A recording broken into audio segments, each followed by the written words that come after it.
Today, we're going to get into Usman Yusufzada's incredible memoir, The Go-Between. It's this powerful story about what it's like to live a life split right down the middle between two worlds that couldn't be more different. And really, this subtitle says it all, doesn't it? This is the key to the entire story. It sets the stage for this constant push and pull, this conflict of growing up between a very traditional Pashtun home and the streets of 1980s Birmingham, England. In this contrast, it hits you right from the get-go. On one side of the street, you have his family's house, a closed-off world, curtains always drawn, a place no one could see into. And then, just a short walk away, you've got this other aspirational English world. Grand houses, private parks. It's like two different planets, separated by just a few blocks. So let's get into it. Let's really explore how these two profoundly different worlds ended up shaping his entire childhood. Okay, first, let's step inside his family home. This was a world unto itself, one defined by really strict tradition, religion, and this powerful feeling of being sealed off from everything else. Now, it's super important to get this. Life inside wasn't just about religion. It was run by this ancient code of honor called Pashtunwali. This was the absolute foundation, the rule book for his family's values, for how they lived their lives. And these pillars, hospitality, justice, honor, they carried this immense cultural weight, especially the idea of namus, the protection and honor of women. You have to understand, these weren't just nice ideas. They were the absolute, non-negotiable rules of life. And then, layered right on top of that code, was this incredibly intense religious piety. This quote from his father really captures the deep-seated fear of straying from the one true path. The threat of hell wasn't some abstract concept.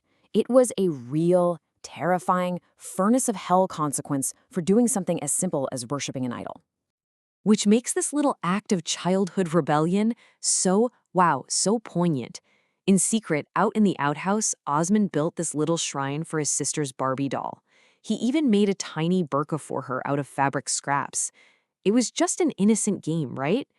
But in the context of his home, this was a massive transgression. It was basically idolatry, and it flew directly in the face of his father's deepest beliefs and fears. But the second he stepped outside that front door, he entered a totally different world. A world with a completely different and, equally challenging set of rules. At school, the rules were unspoken, but they were crystal clear. He found himself in this sort of de facto segregation. He and the other immigrant kids were put in the lower ability classes, like Class Y. Meanwhile, the mostly white middle-class kids were put in Class R, where the expectations were much higher. So right from the start, his place in this new world was kind of being decided for him. But school also threw him a lifeline. His art teacher, a woman named Miss Albert, opened up this whole new universe of stories and images, a world that was completely alien to the one at home. He became obsessed with figures like Medusa, and he discovered this incredible, liberating power in art and mythology. And yet, the hostility of the outside world was just always there. Seeing this graffiti spray-painted on a bridge was a real turning point. It took the casual racism he'd hear shouted from cars and made it feel permanent, solid, deeply unsettling. And you have to wonder, where was the home he was supposed to go to? He was born here. This scene just perfectly captures the wild contradictions of his neighborhood. On the exact same streets, he saw what he called the mermaids, prostitutes in satin and fur, and then the Orthodox women from his own community, completely covered, barely ever seen outside.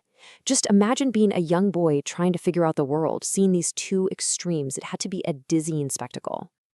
So you've got these two separate worlds. But what happens when you can't keep them apart anymore? What happens when they finally, inevitably, crash right into each other? His father's story is really the perfect example of this collision. He was a strong, proud carpenter, a man who built things. But then he lost his factory job in the recession, and that economic blow, it pushed him away from trying to fit in and deeper into his religion. He started wearing the uniform of what Osman calls the Bushmen, men from a lost generation, retreating into tradition because the world outside had rejected them. So against this backdrop at home, Osman was starting to find his own voice. In the outside world of school, he was expressing himself through his art, painting these forbidden images that he was so fascinated by. But back in the inner world of his home, that very same act was a sin. It was forbidden. You can just feel that tension building and building, can't you? It was becoming unbearable. And then it all just broke. His father and his brother, in this desperate, misguided attempts to purify him, to save him from a path they just could not understand, they destroyed everything. They built a fire in the garden, and they burned all of his art, his sketchbooks. They erased every piece of the person he was becoming. You know, an act of violence like that, it's a point of no return. It forced him to make a choice. He had to leave one world behind completely to go and find his freedom in another.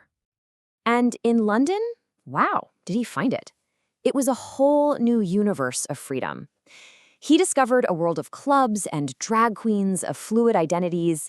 He was making his own clothes, he fell in love, he had his heart broken, and ultimately, he found his true path at the famous Central St. Martin's Art School. He finally, fully embraced the creativity his family had tried so hard to extinguish. But that freedom, it came with a profound cost. Years later, his father's mind was clouded by dementia, and he didn't even recognize his own son anymore. When someone asked where his youngest son was, this was his reply. In his father's mind, the boy he knew was just gone. It's this tragic final confirmation of the unbridgeable gap between their two worlds. And that really leaves us with this one final thought. The Go-Between is a beautiful, stunning portrait of identity and what it means to belong. But it's also a deeply personal look at the painful sacrifices that can come when you search for who you really are. It asks this really powerful question that I think we can all reflect on. What is the true cost of forging your own path?